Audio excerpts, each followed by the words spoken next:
नीतीश कुमार को मुख्यमंत्री के कुर्सी से हटा देने के बाद एकदम से बिहार में हाय तौबा मचा हुआ है। लेकिन ये वही नीतीश कुमार हैं जिन्होंने अपने राजनीतिक गुरु जॉर्ज फर्नांडिस को भी इसी तरीके से हटा दिया था। Same to same condition. साहब, जिस तरीके से नीतीश कुमार को बीमार बता के आज कुर्सी उनसे छीनी जा रही है, जिस तरीके से लोग कह रहे हैं कि नीतीश कुमार अल्जाइमर के शिकार हैं, कभी ये नीतीश कुमार खुद अपने राजनीतिक गुरु पे ये तमाम बातों का तुहमत लगा चुके हैं और उनके हाथों से सत्ता छीन ली है। और इस सब कुछ को देखने के बाद ऐसा प्रतीत हो रहा है कि साहब ये कर्मा है, लौट के वापस आता ही आता है। और उसके ऊपर एक शेर भी याद आ गया कि यार ने प्यार की इज्जत नहीं की, इसीलिए हमने यार की इज्जत नहीं की, और इसलिए भी तुम्हारी उंगलियां कटी है क्योंकि तुमने तलवार की इज्जत नहीं की। भाई साहब, तुमने अगर किसी को रिस्पेक्ट दिया नहीं तो रिस्पेक्ट देने की सोच कैसे रहे हैं आप। और आज नीतीश कुमार जिस दुर्दशा को प्राप्त हुए हैं, इसके पीछे भी एक बहुत बड़ा कारण है। नाम है जॉर्ज फर्नांडिस।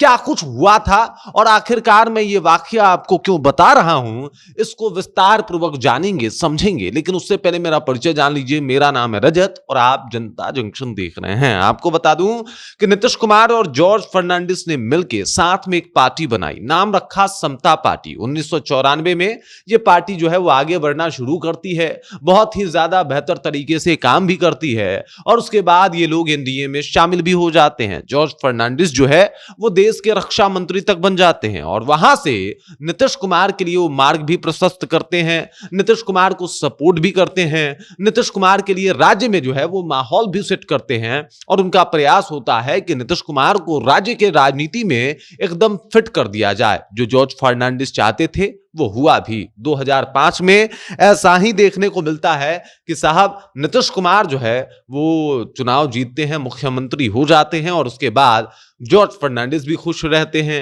एकदम से तमाम लोग खुशी मनाते हैं। लेकिन असल विवाद शुरू होती है 2008 और 2009 में, जो ये सब कुछ सामने आता है, जहां पे ये जॉर्ज फर्नांडिस की तबीयत खराब होना, उन्हें अल्जाइमर की बीमारी हो गई थी, इस तरीके का उनके ऊपर आरोप लगाना, और पार्टी के अंदर उनकी सक्रियता जो है, उनकी एक्टिवनेस को जो है वो घटा दिया जाता है। उसके बाद 2009 के लोकसभा चुनाव में जदयू ने उन्हें मुजफ्फरपुर से टिकट तक नहीं दिया। वो चाहते थे कि लोकसभा का चुनाव लड़े, लेकिन जेडीयू ने उनको टिकट तक नहीं दिया। वो नाराज थे, परेशान थे।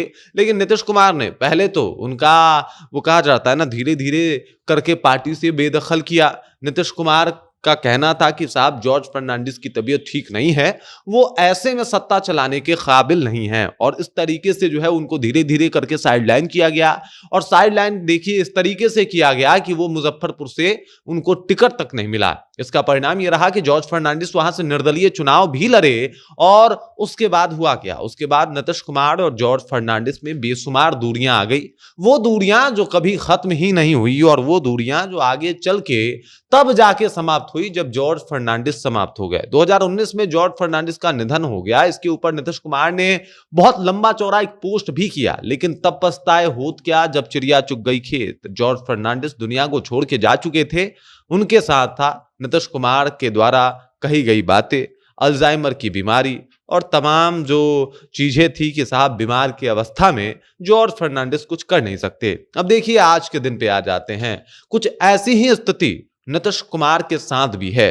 विपक्ष से लेके आज जो इनके साथ सत्ता पक्ष वाले लोग हैं, वो सब लोग इस तरीके के आरोप नीतीश कुमार के ऊपर लगा चुके हैं। तेजस्वी यादव तो खुलेआम लिखते हैं, कई दफा नीतीश कुमार को टारगेट करके लिखते हैं कि नीतीश जी अल्जाइमर के शिकार हैं। चिराग पासवान का बयान आता है कि उनकी मानसिक स्थिति ठीक नहीं है। जब साथ में नहीं थे तो उन्होंने ऐसा बयान दिया था और कहा था कि साहब अगर तबीयत खराब है तो इलाज करवाने में कोई बुराई भी नहीं है। इस तरीके के तमाम तोहमतें, आरोप लगाए जाते हैं। और देखिए परिणाम क्या हुआ, धीरे धीरे करके मुख्यमंत्री होने के बावजूद भी जेडीयू में इनका जो प्रभाव है उसको कम किया गया। मुख्यमंत्री रहने के बावजूद भी इनसे गृह मंत्रालय छीन लिया गया, ठीक उसी तरीके से जैसे जॉर्ज फर्नांडिस का प्रभाव जेडीयू में घटाया गया। और अब क्या हुआ, अब हुआ यूं कि इनसे इनकी मुख्यमंत्री की कुर्सी भी ले ली गई और इनको राज्यसभा थमा दिया गया। ठीक वही बीमारी जो कभी जॉर्ज फर्नांडिस के लिए कही जाती थी, उसी बीमारी का हवाला